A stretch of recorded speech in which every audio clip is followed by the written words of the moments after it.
This is obviously an exciting week, not just for us, but across the country. You had North Dakota State and Montana get it started this past weekend in an exciting contest. And the same excitement that you saw there, it'll be even more here in our stadium and just for our team, for us as a staff. We still, as always, we began 6 years ago, we haven't changed. Our thought process will be a total dedication to team first and how can we, each one of us, make our team better, embracing our role. That's been discussed with them. Very intense, embracing their role to add to whatever positive team message they can bring, positive effect. Also being dedicated to the vision. We know the game is Saturday. Y'all heard me say it before, but it hasn't changed. It's because it's what we believe in. I'm not worried about 5 days from now, 6 days from now. I'm worried about today and having a good finished film session with our coaching staff and also tomorrow's practice, and we'll move about it the same way. I'm excited to see Pirate Nation. I've asked Pirate Nation to unleash the excitement that we have here. A lot of people have talked about our venue. I think it was named one of the top 10 places to top 10 venues in the country. If I'm not mistaken, I saw it somewhere. But Pirate Nation, unleash what we are to the country again, even at a higher level. Unleash it. Don't hold it down, but unleash your passion. Unleash it. Make it feel it, and they can. Everybody can go another level. Everybody expects things of everyone, so I know they'll be able to do that. This will be a great test for our new football family. One thing that you start, and you really hope to start when you begin, but there's a bonding that takes place. This is one of the largest sports or organizations of people that rely on the person next to them to succeed. They rely on the person next to them to do their job well to succeed, and every one feeds off of the other. So that bonding that comes from that happens in a lot of situations through time, off-season training, the off-season workout, which is even more. That bond that you'll need and that is required, it comes within that family atmosphere we've talked about. And the family atmosphere is not jibber-jabber or coaching chatter or cliche, but we believe in it. The umbrella of family is big for us here. So that bonding, to see it now in that 6th year, is really good to see that to continue to grow. Every team is different. We've had teams with Dominique the first 2 years. He became a dominant leader. And there's different kinds of leaders within each group. Shane became a dominant leader. Not at first. He was the leader of our quarterback, of our offense, but then became leader of our team. This team is a more quiet team. With that, they're a listening team. One of the most. They lead more by like Justin led. I mean, you want to put it with a character. How Justin led, how 17 led. They lead by action. They lead by work. They lead by front. Not a lot of. You hear some guys get up, but there's no dominant, which is cool. There's like a mass of them that have been around, a group of them that understand what it takes. So that is different about this team that you see after a while. And they're not like pouty, they're just quiet, and they work hard. Don't mean they're not fun, but this is a bunch that I really like that part about them. The dedication to our team concept, first, last, and always, is lead. It's right in the front, and these guys understand it in our 6th year. And dedication to a vision, not getting caught up into what's happening on Saturday yet, much less 3 or 4 Saturdays from now, much less 3 months from now, but making sure we have a great day, class form, but watching film on this is a big day. You see kids come by and watching video and coaches meetings, and tomorrow having a great practice on Tuesday. So I'm really looking forward to that. We have had a really competitive fall camp. It's time to play a game. And we're looking forward to it. The guys that are out this week, and after a while, guys, if they're out for the season, I'm going to quit mentioning their names so I don't insult you guys, but like Ben Kirk, of course you know about Kirk, Joe Carter, hope to be back to practice this week or next. Kirk Donaldson, Kirk, was good to see Kirk get out there yesterday and get some work, working back at practice now. not necessarily for the game this week, but that was great to see him out there. Draymond Fairley, my linebacker, he's out for the season. DeAndre Ferrier, he'll be out for about 3 weeks right now with Marquez Grayson out for this week. Ham, left knee and ham with him. The same knee and ham on the same side. Terrell Green, shoulder, won't be back. Trey Robertson, monitor workout, safe return. He had a heat illness during the camp, so for his safety, we'll monitor him. He should be back in hopefully 2 weeks to be ready to go. Towson State, I know Coach Ambrose, and I've understood that program, understood what they do there.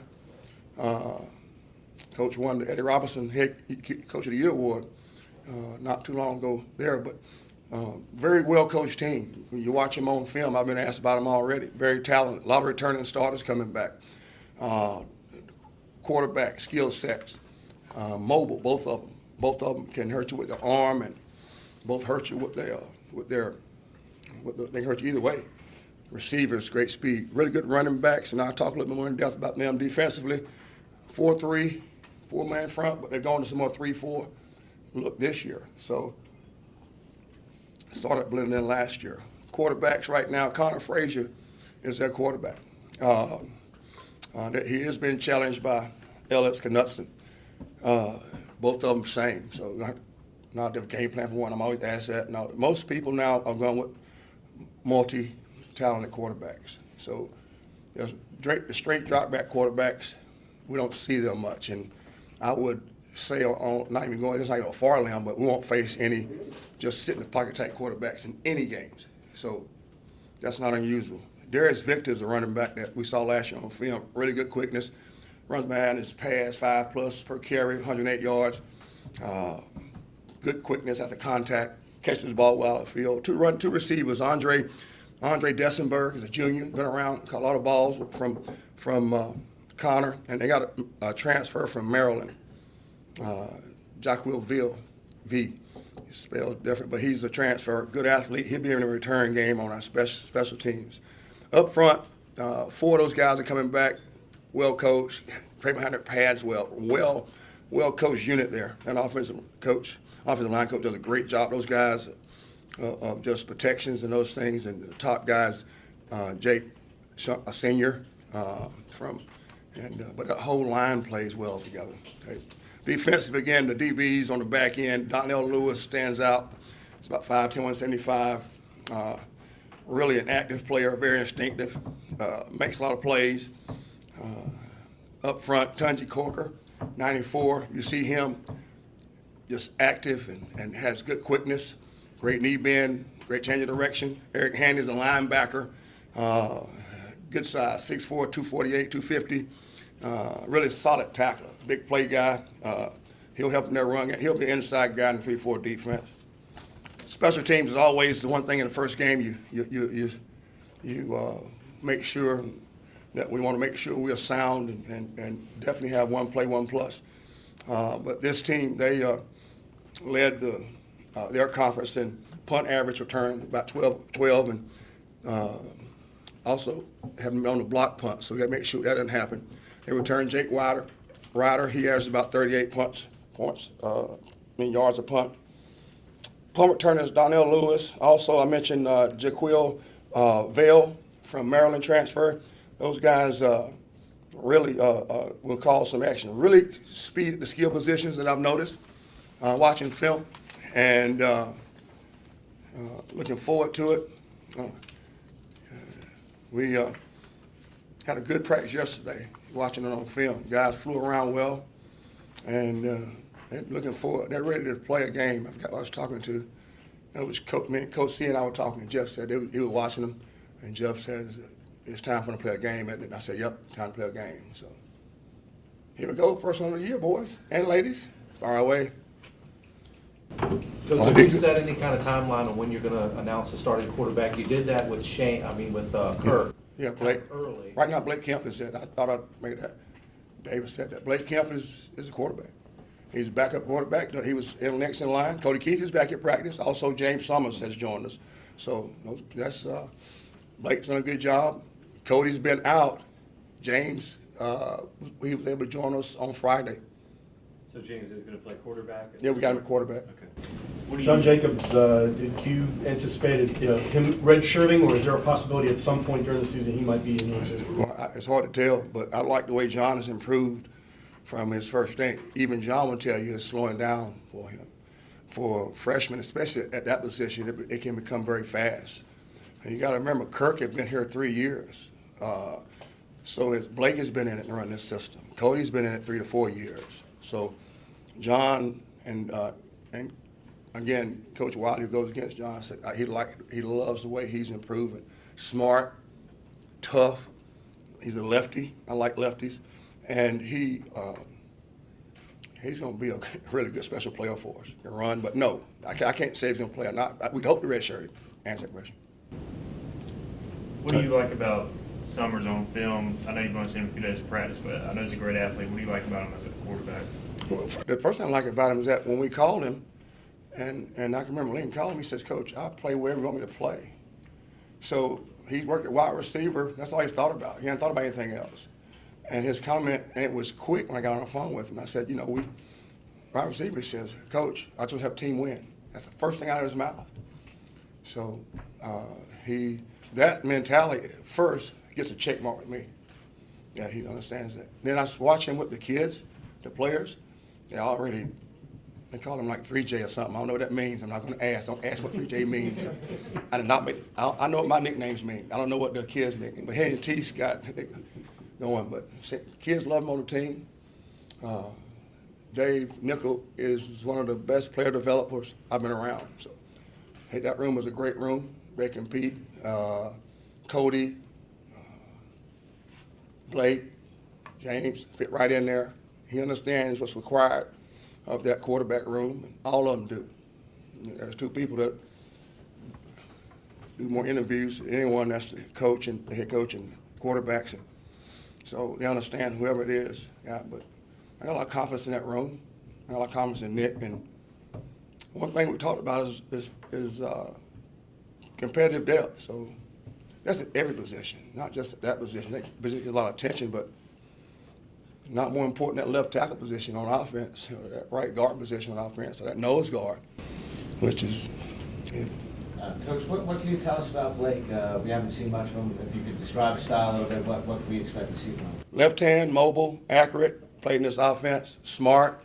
I don't say Blake, he may have made a couple of B's, but all A's. Dad's an Arizona firefighter. Played on the wing T team offense in high school. Won a couple state championships for a legendary coach out in Arizona. Went to JC only to get exposed to our offense, and we have some guys that run our offense, study with our offense, and study with us at Texas Tech. That coach there that he was under, and Lincoln and I both liked him. And gamer, good teammate, great teammate. Have you asked for a waiver to get Phil Nelson eligible this year, or is that something that he's definitely going to redshirt and sit out this year? He's redshirting on scout team. He's been a great teammate. He does anything the coaches ask him to do, whether it's quarterback or be a wide out, run out on kickoff scout team. You name it, he's done it. So you're not trying to get him eligible this year then? No.